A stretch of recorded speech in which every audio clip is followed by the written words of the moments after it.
someone's telling you that something's happened, or are you just one of those, like, stubborn type people? Stubborn type. Stubborn? Okay. Stubborn. What's your definition of an urban legend? Definition of urban legend. Mm-hmm. The headless horseman. That, okay. Um, have you ever heard about or read about the monkey's paw?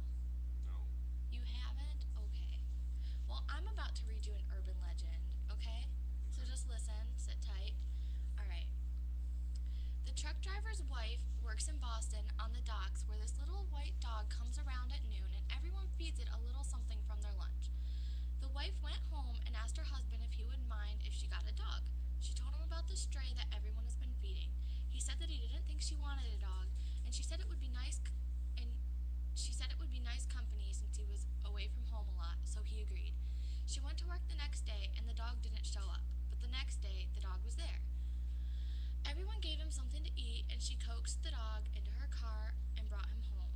She washed, cleaned, and bathed him, and the dog slept with her in bed that night and the next night after that. The next day, she came home from work and found the dog had eaten her cat. The only thing left of the cat was the skull. There was no blood anywhere, and she called the veterinarian, who told her to bring the dog right in.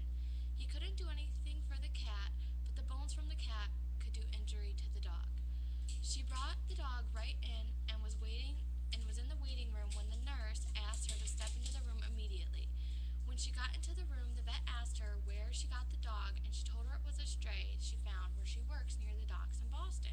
The vet told her she had to kill it immediately, that it was not a dog, but a 40-pound Cambodian rat that came in from one of the ships in the harbor. The rat was so big that it looked like a small dog with a little snub tail.